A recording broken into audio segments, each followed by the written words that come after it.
नमस्कार दोस्तों, डॉक्टर दिलीप तिवारी एक बार फिर से आपके समक्ष प्रस्तुत हूँ योगा फॉर कोरोना की। बहुत बहुत स्वागत है मित्रों आप लोगों का। कल के एपिसोड में हमने देखा था कि शोल्डर्स के कुछ ऐसे सूक्ष्म व्यायाम जो हमारे कंधे को, हमारे चेस्ट को मजबूत करते हैं। उसी कड़ी में, उसी तारतम्य में, उसी पंक्ति में आगे चलते हैं। आज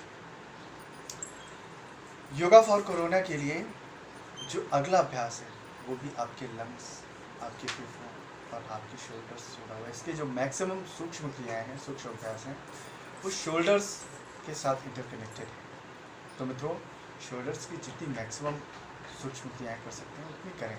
आइए अगला अभ्यास। अगले अभ्यास में सबसे पहले हम शोल्डर्स के साथ में अपनी स्पाइन को स्ट्रेच करेंगे, तानेंगे। और तानते समय हमको ये ध्यान देना है, जितनी अधिक मात्रा में हम ऑक्सीजन इनहेल करेंगे, ऑक्सीजन को अपने अंदर लेकर आएंगे, उतने ज़्यादा हमारे लंग्स पावरफुल बनेंगे, उतने ज़्यादा हमारे लंग्स शक्तिशाली बनेंगे। हाथों को यूँ इंटरलॉक करना है और ऐसे रख लेना है। तो आइए अपनी गोद में रख लीजिए। सांस लेते हुए हाथ ऊपर उठाइए और पूरी सांस भरिए। देन हाथों की हथेलियाँ ऊपर और स्ट्रेच कर दीजिए पूरा। सांस छोड़ते हुए हाथ नीचे। इसी प्रक्रिया को 3 से 5 बार कर सकते हैं। एक बार पुनः देख लीजिए।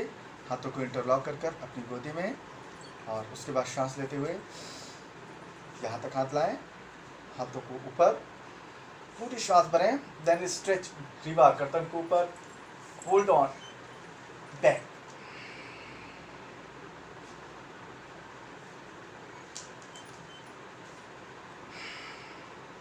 पाँच से 7 या 10 बार इस अभ्यास को बड़ी आसानी और बड़ी सहजता से कोई भी कर सकता है। आइए अगला अभ्यास। अपना बायां हाथ शोल्डर लाइन पर ले आइए और दाहिने कंधे को स्पर्श कर दीजिए कंधे के पीछे। अब दाहिने हाथ को लाइए और बाएं हाथ की कोहनी पकड़ लीजिए। दाहिनी ओर बॉडी को मूव करना है सांस लेते हुए। सांस छोड़ते हुए वापस। इसी प्रक्रम को दूसरी ओर से दाहिना हाथ ऊपर लाइए, बाएं कंधे पर रखिए, बायां हाथ उठाना है और दाहिनी कोहनी को पकड़कर बाईं ओर सांस लेते हुए जितना ज़्यादा मूव कर सकें, बैक।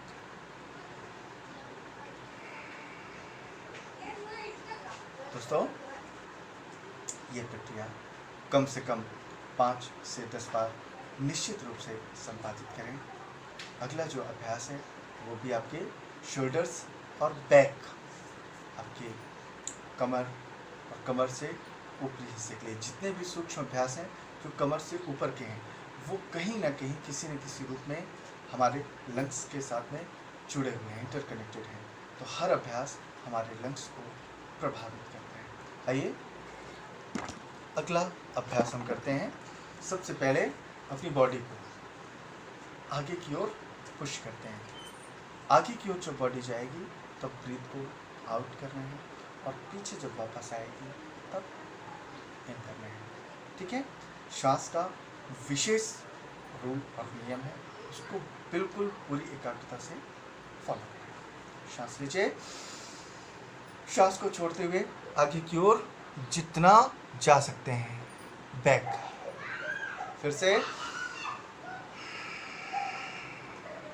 बैक, फिर से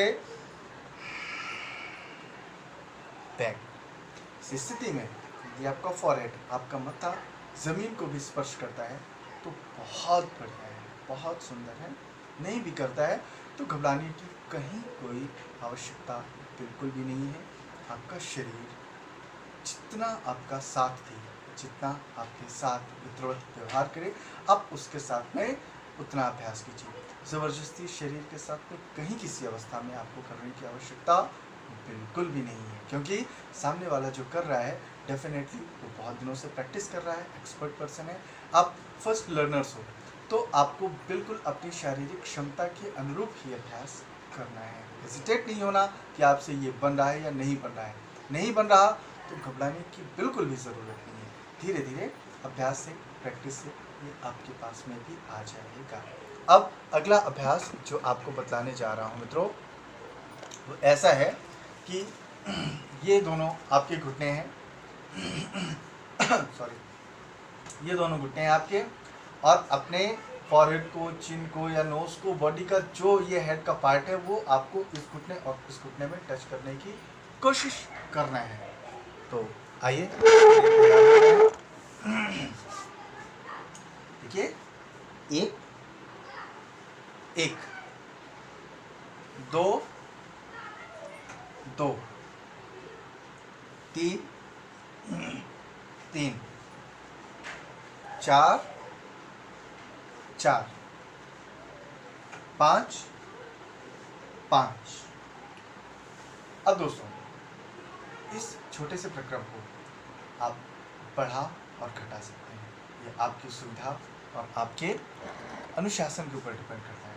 आप जितनी ज़्यादा मात्रा में करेंगे उतनी ज़्यादा आपकी बैक की जो नस नाड़ियाँ हैं वो स्ट्रेचिंग, उसमें उनमें स्ट्रेच आएगा, उनमें खुलापन आएगा, उनकी जो जकड़न है वो दूर होगी।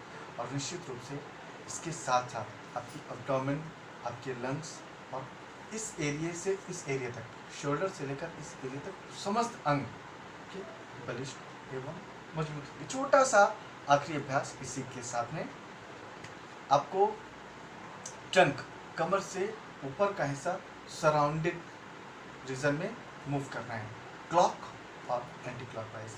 कैसे करना है? बहुत से लोगों का हो सकता है पेट बहुत ज़्यादा बड़ा हो, तो घबराने की बात नहीं। आप जितना ज़्यादा कर सकें, जितना आप व्यवस्थित रूप से कर सकें उतना करें, घबराने की बिल्कुल आवश्यकता नहीं है। देखिए, ऐसे जाना है, एक, दो,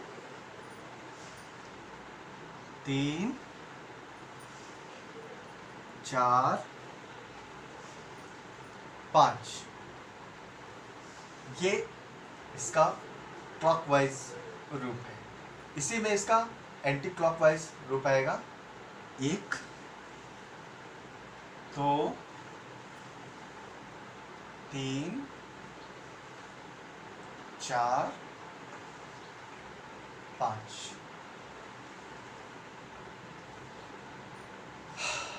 जी हाँ दोस्तों, ये इसका एंटी क्लॉकवाइज। अब इसके साथ में एक छोटा सा अभ्यास और शेष बचता है। अपने दोनों पैरों को सामने की ओर खोल दीजिए, दाहिने पैर को बाएं पैर के ऊपर बड़ी सहजता से रख लीजिए, आसानी से, बिल्कुल किसी भी प्रकार का स्ट्रेस और स्ट्रेच लेने की ज़रूरत नहीं है। दोनों हाथों को इंटरलॉक कर लीजिए और लंबा गहरा सांस लीजिए। सांस को छोड़ते हुए इस पैर को जितना ज़्यादा अपने चेस्ट के पास में लगा सकते हैं लगाइए, रिलीज। अब यही प्रक्रिया दूसरे पैर से, ब्रीथ इन,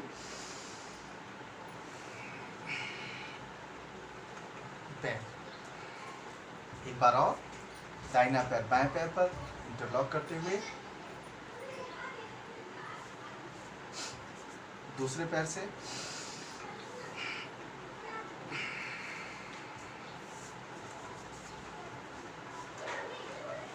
जी हाँ दोस्तों, आज का ये कार्यक्रम, आज का एपिसोड यहीं पर मुझको विषय समाप्त होता है। मुझको यहीं पर विश्राम दीजिए। मिलते हैं कल नए एपिसोड के साथ में, नई ऊर्जा, नए जोश और नए ज्ञान के साथ में, नई विधा के साथ में। तब तक के लिए मुझको आदेश दीजिए। डॉक्टर